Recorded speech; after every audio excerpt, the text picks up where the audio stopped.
Coming up, the latest on the legal battle by the Red River Women's Clinic to continue providing abortion services in North Dakota.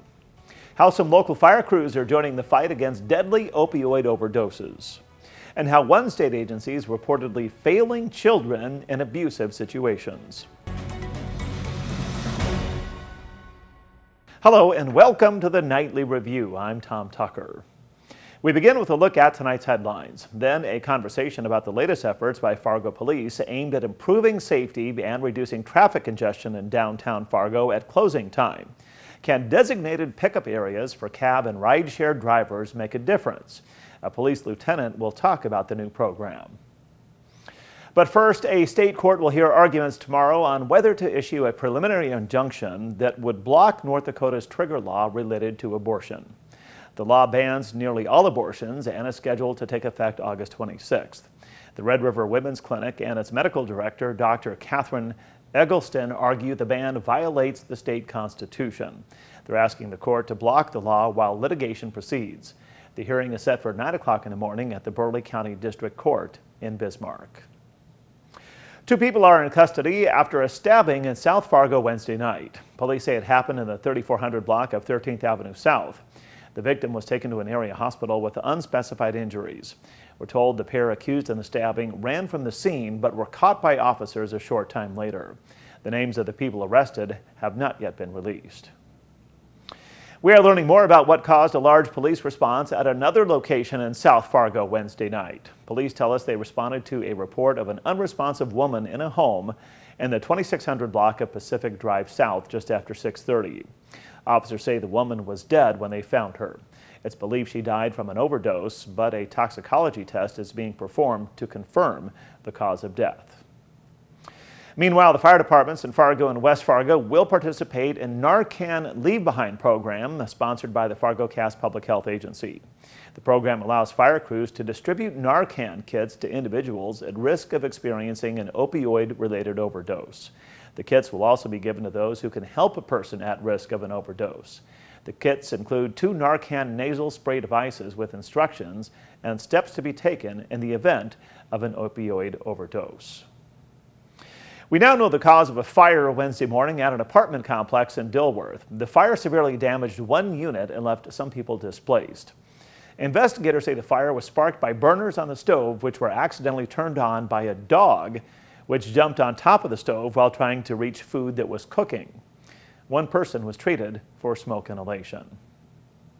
The candidates running for Moorhead City Council have been finalized. Mayor Shelley Carlson will face off with Kevin Shores. Shores is a Navy veteran who has run for mayor on 3 separate occasions. In Ward 1, incumbent councilwoman Shelley Dahlquist is not seeking re-election. The battle for that seat is between MSUM Director of Public Safety Ryan Nelson and NDSU Inclusive Recruitment Specialist Seham Amity. The Ward 2 race is between incumbent Heather Nesemeyer and Moorhead Business Association member Eileen Johnson. Ward 3 features a clash between current councilmember Deb White and Dr. Rick Melby. Ward 4 councilman Chad Hendrickson is running unopposed. Election day is set for November 8th. Speaking of Moorhead Mayor Shelley Carlson, she's talking about that major redevelopment project planned for downtown. And so we were able to really engage with the public, get ideas from them on what it would mean for us to create an environment that's uniquely Moorhead. The plans for the 16-acre site include building apartments, townhomes, condos, and retail and commercial space. The mayor says the project will increase the value of the downtown property from $20 million to upwards of $250 million. Rohr's Construction is among the firms involved in the project, and the work could begin as early as fall 2023. The North Dakota Department of Human Services is not conducting adequate follow-up visits with children living in abusive situations. That's according to a report by the state auditor's office. The report says DHS is not adhering to its own policies of checking on children in the allowed time frame. The auditor's office says in extremely abusive situations such as sexual abuse or risk of death, DHS policy mandates a response time of 24 hours. The audit revealed response times are now averaging 13 days. In Minnesota, company officials with Target say their profits took a nosedive this summer as they tried to get rid of excess inventory. The Minneapolis-based retailer announced profits fell 90% last quarter. During the same time, the company cut prices and canceled orders to get rid of items that were not selling. While acknowledging the hit to profits, executives say they believe their approach was the best decision for the company.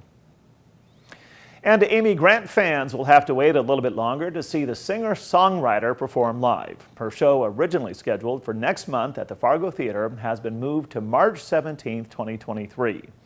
Grant is still recovering from a concussion she suffered during a bicycling accident in July. All tickets purchased will be honored. Those wishing for a refund have until Tuesday to request one from the hosting company, that is Jade Presents. Well, we aim to make the Nightly Review a better way to stay informed when it comes to news and events happening here in the FM Metro. If you find that to be the case, please support our efforts by subscribing and hitting the bell button below. Rain and clouds around the region today kept temperatures on the cooler side. Meteorologist Justin Storm is in the Skywatch Weather Center to let us know when the sunshine might return.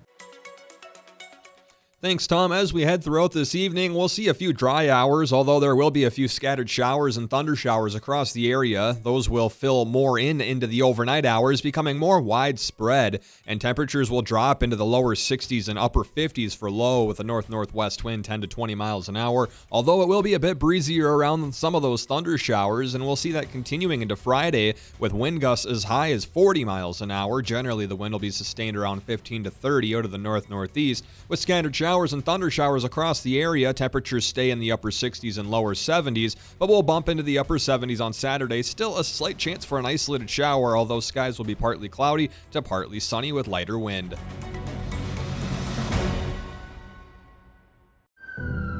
It could happen to you or someone you love. One moment, one diagnosis can change everything. Thankfully, there's a program that helps caring people uplift families through a crisis. Lend a Hand Up, raising financial help and hope through community benefits and online campaigns. A program that boosts generosity so gifts go further. Lend a Hand Up helps you help your neighbors. Learn more and give at lendahandup.org.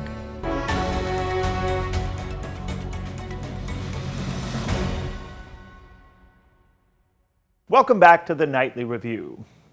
Tonight, the Fargo Police Department is launching a new effort downtown, which they tell us is aimed at improving safety and reducing traffic congestion during closing time Thursday, Friday, and Saturday nights. The department has specified 5 locations around downtown where people will be allowed to catch cabs or ride shares. I spoke with Fargo Police Lieutenant Bill Alfelt about the program, first asking him to talk about how it all came about.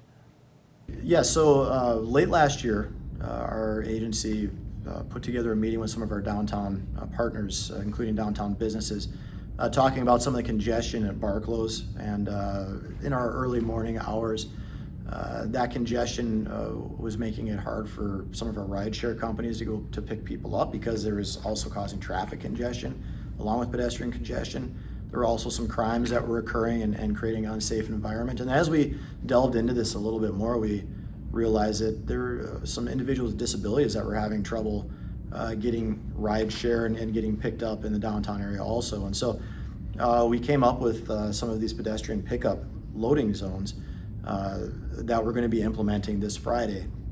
And looked at locations, looked at some data, looked at the days of the week and the time during those days that people are being picked up most by some of these companies, and worked at crafting this ordinance with the city throughout most of this year. We've now come to the time where we're going to implement these pedestrian parking areas and also provide more cab stands for some of our marked cab companies to utilize in some of these strategic areas. I asked Lieutenant Alfeld how and why the department believes the designated pickup areas is a good solution. Well, we've looked at other jurisdictions, other areas where they have a similar type programs, but we really feel like this is best because what it's going to do is it's going to not only disperse some of those crowds I was talking about, it's going to have congregations of people waiting for rides moved away from some of the residences that we have downtown. As downtown grows, it's turning into more of a neighborhood than a business district, and we have to be mindful of noise coming from groups of people and people trying to sleep in the early morning hours. And so it solves that problem a little bit for us, and it also disperses around areas where we knew people were getting picked up by rideshare and by cab companies. It disperses these pickup areas off of our busy thoroughfares, but yet close to some of the areas that are generating large groups of people in those early morning hours. And so that's where we're really hoping to see a benefit from that. And so, the locations picked, we have 5 of them. 4 will be opening Thursday night. 1 we have to wait for some construction to complete. But they're going to be strategically located away from residences, close to some of the businesses that are having more congestion, but off of our main thoroughfares so traffic can still move. Also on sidewalks where some of our disabled can be mobile in whatever way they are able, and still get picked up by a rideshare or cab company or whatever organization they might be using. I asked Allfelt if there are any concerns related to lines forming at the pickup locations while people are waiting for their cabs or ride shares. Well, we really just have to wait and see what happens. And we're still in the process of building this. This is the next step where we're implementing, but we're going to be monitoring now. And we'll have to see, okay, do we need to add more? Do we need to make these bigger?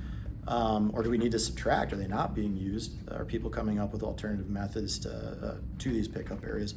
And so right now I don't have concern. We just implemented. Now we're going to analyze. We're going to look and we're going to see how these work, and then we'll respond accordingly. I'd like to thank Fargo Police Lieutenant Bill Allfelt for joining me for tonight's one-on-one conversation. Allfelt says most of their efforts initially will focus on educating the public about the new program rather than enforcement. Drivers who don't follow the system can receive a $20 citation. And passenger drop-offs can still happen at any location downtown. For more details, including specific locations for loading areas, check out the story online at WDAYRadioNow.com. Well, that will do it for this Thursday night, August 18th, 2022. I'm Tom Tucker. Thanks for watching the Nightly Review.